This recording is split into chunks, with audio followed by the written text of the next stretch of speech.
Notre invité ce matin, Benoît Hamon, bonjour. Bonjour Jean-Jacques Bourdin. Benoît Hamon, fondateur du mouvement Génération, vous publiez Ce qu'il faut de courage, plaidoyer pour le revenu universel. Nous allons parler de ce revenu universel, vous vous battez, vous êtes battu pour ce revenu universel dans la présidentielle, vous continuez à assumer ce choix, vous allez nous en parler, édition de l'Équateur je crois, hein, votre livre, c'est bien cela. Bien, le Covid-19, la France a commencé la décroissance de l'épidémie, c'est ce que disait hier matin Olivier Véran, ici même. Le gouvernement reste prudent. Emmanuel Macron s'exprimera la semaine prochaine. Assouplissement du confinement probable. Le gouvernement reste prudent. A-t-il raison ? Il a à l'évidence raison, il est instruit par l'expérience, ça sert à rien de parler trop tôt, trop vite.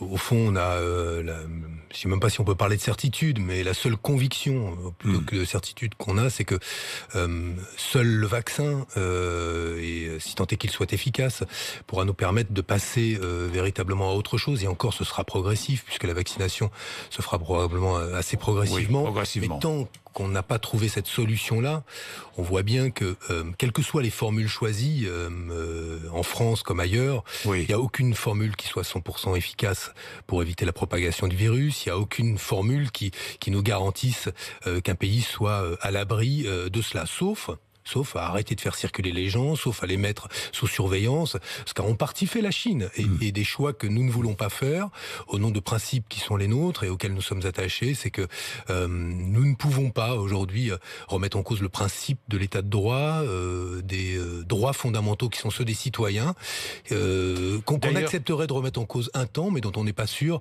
qu'ils soient rétablis ensuite. N'a montré la solution. Hein. Aucun pays d'Europe n'a montré la solution. Les vaccins disponible dès janvier, disait hier Olivier Véran. Effectivement, il y aura je dis bien des vaccins. Hein. Il y aura plusieurs vaccins et les campagnes de vaccination se succéderont sur plusieurs mois. Vous n'hésiteriez pas à vous faire vacciner ? Moi, je me ferais vacciner. Ah oui. Vous n'avez pas de réticence autour du vaccin ? Non, à partir du moment où j'ai les informations, comme tout le monde, je vais pas prendre, si vous avez un vaccin mis sur le marché ou qu'on achèterait sur Internet, là, je m'en méfierais. Non, mais à partir du moment où les autorités sanitaires considèrent que le vaccin est sûr et qu'il est efficace, alors il n'est jamais non plus 100% efficace, oui, je me vaccinerai. Je vous dis ça parce qu'aujourd'hui, la science est contestée. Elle aussi. Oui, alors elle est contestée. D'abord, pour deux raisons. C'est d'abord, je pense qu'il faut qu'on s'interroge nous-mêmes sur nos connaissances scientifiques. Il y a un certain nombre de nos connaissances scientifiques qui relèvent aussi un peu de la croyance. J'avais cet échange avec l'astrophysicien Étienne Klein qui me disait, au fond, on sait même plus dire pourquoi nous-mêmes, des fois, la Terre tourne autour du Soleil. Et il faut peut-être qu'on se penche sur nos propres connaissances pour que ce ne soit pas seulement des croyances. Et on a besoin aujourd'hui de cette vulgarisation des scientifiques, mais il est clair que la crise sanitaire a révélé d'abord des polémiques dans le monde de la science et le monde de la médecine, où on a vu que ce monde-là n'était pas à l'abri ni des égos, ni des polémiques presque un peu politiciennes, ou les querelles d'influence, et que une société qui est une société apeurée s'est emparée quelque part de ces polémiques-là, et lui a donné un écho qui est un écho encore plus grand. Alors oui, il faut revenir à la raison. Quand il y a consensus scientifique, il faut utiliser ce consensus scientifique pour progresser. Et c'est indiscutablement une des leçons de la séquence que nous venons de voir, c'est que il y a plus de totem, même celui de la science, même celui de la qui science. est aujourd'hui percuté par je pense que ce sont les peurs profondes de la société, mais aussi en partie les querelles auxquelles certains scientifiques se sont prêtés, ou alors certains qui se prétendent experts, mais qui ne le sont plus de grand-chose. Oui, et effectivement que la science est contestée, complotisme aussi dans la science, et puis conspirationnisme, et puis l'illustration avec ce documentaire militant Hold Up qui affirme qu'un complot mondial est à l'origine de l'épidémie du Covid-19. Vous l'avez vu ? Non, je l'ai pas vu. Non, je ne l'ai pas vu. Pas Je crois pas. Non, mais le complotisme, c'est pas que je sois contre le fait de m'informer, y compris des thèses parfois les plus farfelues. Mais pourquoi est-ce que le complotisme fonctionne ? Ou le conspirationnisme. Oui, pourquoi ? Mais parce que il offre une explication simple à des problèmes complexes. Ça veut dire qu'on ne cherche plus la complexité. Mais la science, on ne fait plus l'effort de chercher la complexité des choses. Oui, et puis parce que surtout la science, elle surprend et contredit nos intuitions. Elle surprend notre cerveau. Il y a des fois, quand on découvre, on comprend un problème scientifique. On le comprend souvent contre le raisonnement un petit peu de bon sens qu'on avait fait. Et à ce moment-là, on dit ah mais non, c'est pas comme ça que ça marche. L'équation est différente de celle qu'intuitivement j'avais cru sur des sensations, sur des impressions. Donc oui, cette complexité-là, elle est parfois difficile à porter. Et celui qui vous donne une explication, l'avantage du conspirationnisme et du complotisme, on le voit bien, c'est qu'il n'y a qu'une source à tout le problème. Et de là découle tout le reste, ruissellent tous nos problèmes, les problèmes du voisin et l'explication du monde. Bon, évidemment que c'est absurde, mais je le constate comme vous, il y a toujours besoin, ou en tout cas, de se demander quel est le dessous des cartes. Est-ce qu'il n'y aurait pas besoin de dévoiler une intention maligne d'un tel ou d'un tel, d'un groupe, d'une communauté?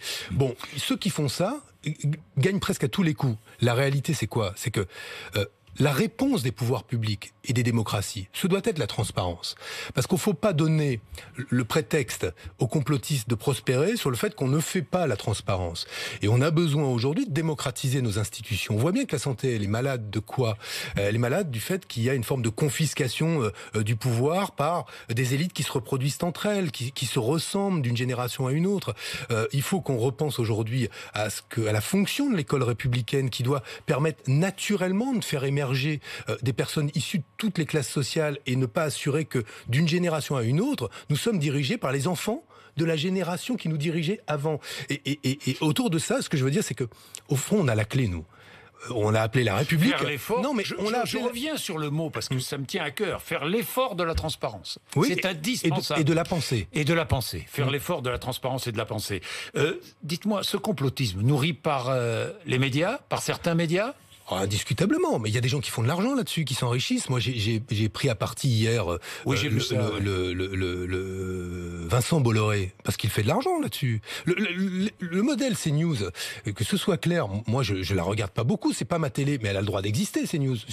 Je conteste pas qu'une télé ait le droit d'exister. Les idées mais que vous ne défendez pas peuvent exister. Évidemment, mais c'est pas le sujet, sinon on ne serait pas en démocratie, et sinon j'accepterais pas le jeu de la démocratie. Et donc une télé d'extrême droite existe. Elle est complotiste, conspirationniste, elle défend des idées qui sont parfois racistes, elle met à l'antenne des gens, pour dire tranquillement, 3 fois condamnés pour incitation à la haine raciale. Si ce crime-là n'est pas grave, je veux dire, il l'assume et il continue à défendre leurs idées. Moi, je trouve qu'il est grave. Et donc, je dis oui, qu'il y a des gens qui font de l'argent. Oui, il y a des gens qui font. Mais c'est bien ce que je dis.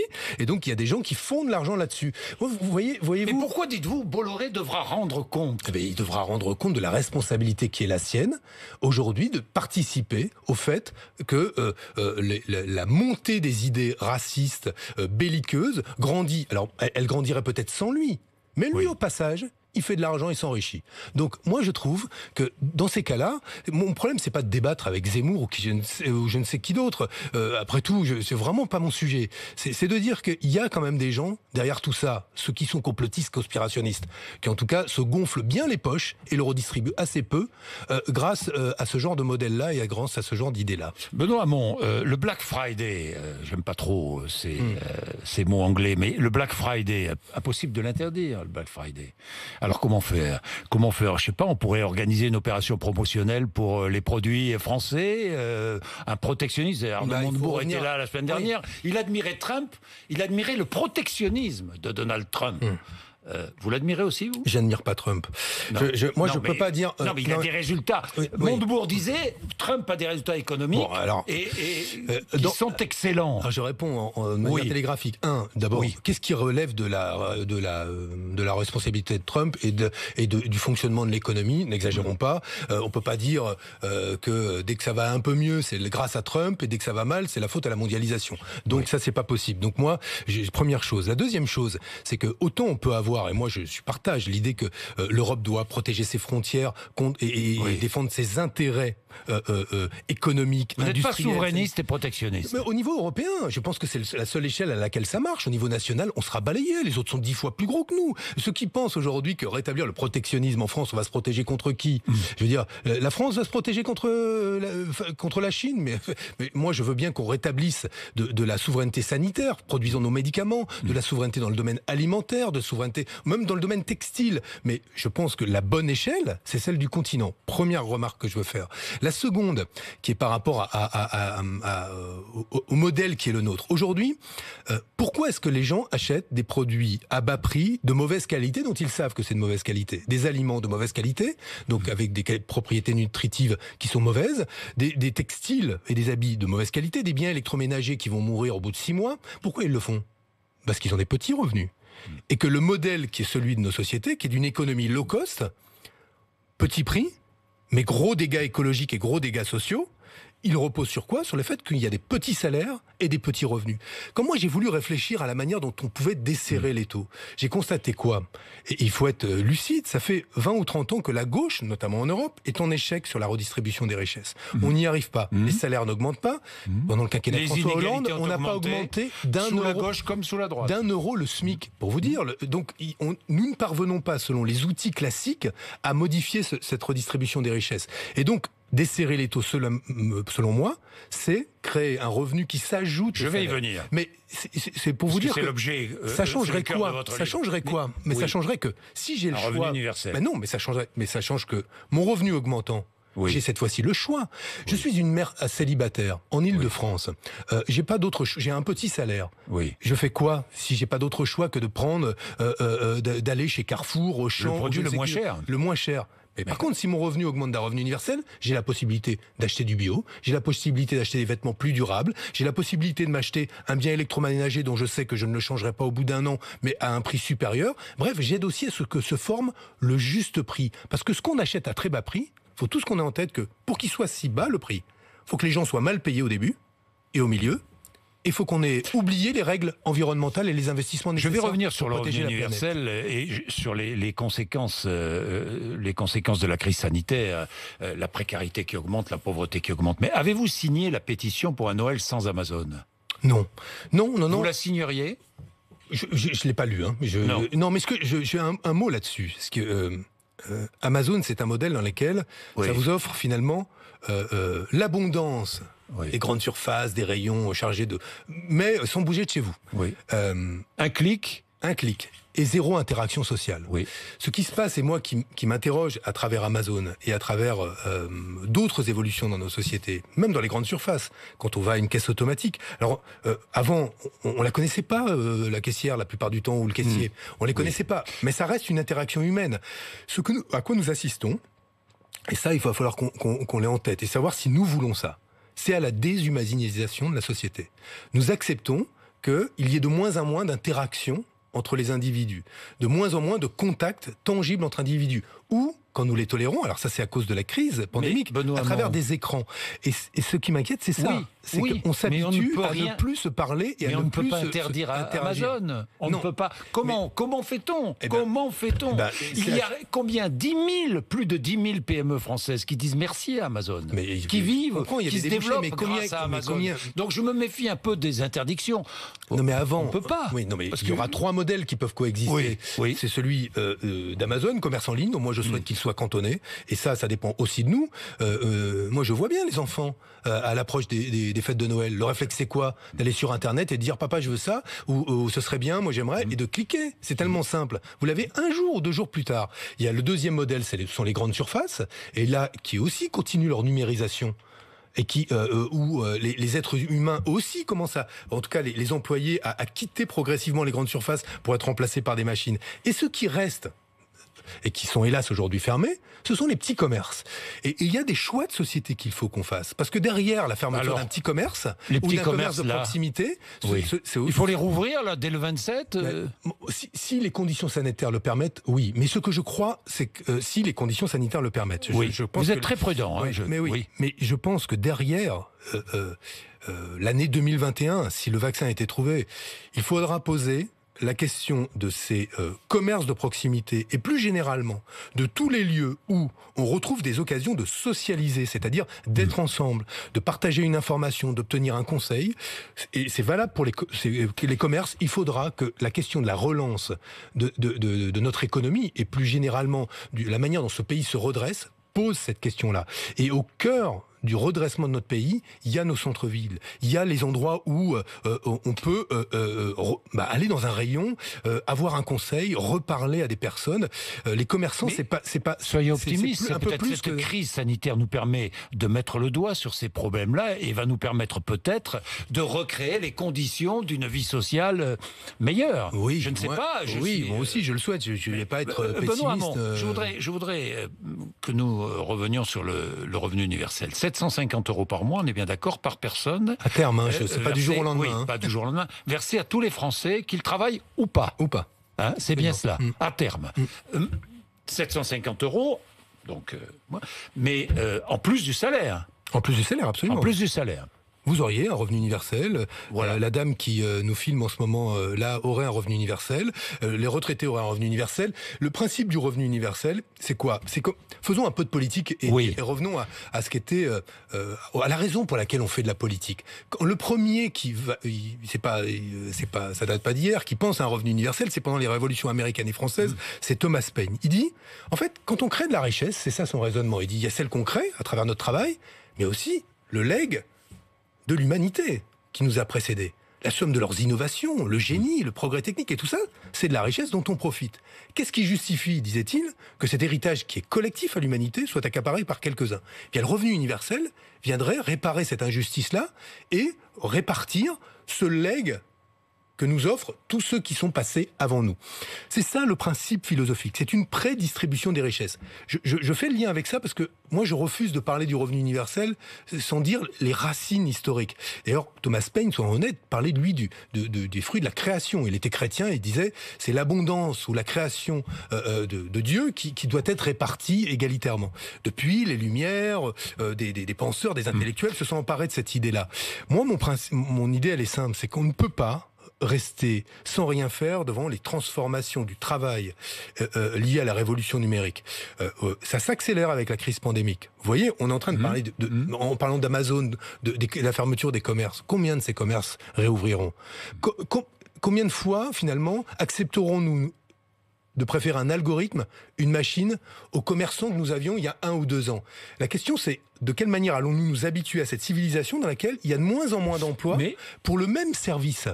Et le revenu universel, il prend pas acte qu'il y aura plus d'emplois. Il y aura évidemment toujours des emplois et on pourra, je l'espère aussi, toujours continuer à s'épanouir par l'emploi. Mais il offre une liberté qu'aujourd'hui nos sociétés n'offrent plus. Benoît Hamon, la PPL, la proposition de loi à sécurité globale, juste un mot sur cet article 24, j'y passe cet article 24 parce que le temps presse, la diffusion, punir la diffusion dans un but malveillant du visage d'un policier ou d'un gendarme en intervention lorsque la diffusion a pour but de porter atteinte à l'intégrité physique ou psychique du policier ou gendarme. Ça vous choque? Oui, parce que le gouvernement n'arrive pas à convaincre, il n'arrive pas à convaincre personne d'ailleurs. Il n'arrive pas à convaincre le Conseil des droits de l'homme des Nations Unies. Il n'arrive pas à convaincre le défenseur des droits. Claire Hédon, le défenseur des droits, a produit une note pour expliquer les inquiétudes qui est celle du défenseur des droits. Il n'arrive pas à convaincre les associations de défense des droits de l'homme. Alors, je veux bien que Amnesty International ce soit bien quand il s'agisse de défendre les droits de l'homme en Afrique ou ailleurs, mais quand la Ligue des droits de l'homme ou Amnesty International parle chez nous, il faut quand même aussi écouter ce qu'ils disent. Donc, il n'arrive pas à convaincre les rédactions, je veux dire 30 rédactions qui signent un appel en commun pour dire vous êtes en train de remettre en cause la liberté de la presse. Alors, ils n'arrivent pas à convaincre. Pourquoi? Parce qu'objectivement, dans les usages et dans la pratique, nous savons que cet article de loi empêchera le citoyen d'être correctement informé, grâce notamment à la liberté de la presse, et que ce projet de loi, à travers l'utilisation massive de drones, va être aussi probablement une restriction à la liberté de circuler et de manifester en raison de la peur qu'on pourra avoir d'avoir des drones qui vous filment tout au long d'une manifestation. Je pense que c'est assez simple, c'est une affaire de principe. Et c'est toujours là où c'est difficile. Et on revient au début de notre discussion. Instinctivement, on va se dire, moi aussi, je veux dire, le métier de policier est un métier difficile. Oui, protéger ceux qui nous protègent est indispensable. Mais Darmanin ment. Benoît Hamon. Mais Darmanin ment quand il dit hier, je ne veux pas, grâce à cette loi, une policière qui est l'objet de menaces de viol ne le sera plus. D'abord, déjà le droit l'empêche, et heureusement. Et ce n'est pas cette loi qui l'empêchera. Il y a toujours eu un réflexe. Les anciens ministres de l'Intérieur vous le disent, et notamment ceux qui y ont résisté. Vous disent quoi? Qu'au ministère de l'Intérieur, quand il y a un problème de sécurité, on a un réflexe qui est de dire s'il y avait moins de liberté, ça nous réglerait le problème de sécurité. Depuis 10 ans, Nicolas Sarkozy, François Hollande, 13 ans maintenant avec Emmanuel Macron, ces libertés reculent. Avez-vous l'impression aujourd'hui qu'il y a davantage de sécurité? Non. La baisse des libertés en République ne garantit pas la sécurité. J'ajouterais même qu'on découvre aujourd'hui que quand on remet en cause avec l'état d'urgence les libertés, on se croit à l'abri de ça. Mais quand des croyants ne peuvent pas prier, quand des gens ne peuvent pas circuler, ils se rendent compte que cette restriction des libertés, elle peut être liée à la crise pandémique, mais elle les contraint, elle les gêne, elle les embarrasse. Et le problème, c'est que l'état d'urgence qu'on avait imaginé contre le terrorisme, on les a intégré les dispositions au droit commun. Est-ce que ça empêche les terroristes de circuler? Est-ce que ça leur fait peur à eux? Non. Par contre, la République, elle se fragilise. Et on ne peut pas, je veux le dire simplement, on ne peut pas sauver et protéger la République en remettant en cause ce qui fait aujourd'hui qu'on est des citoyens libres dans une République. Voilà. Merci Benoît Hamon d'être venu nous voir sur RMC BFM TV 8h54.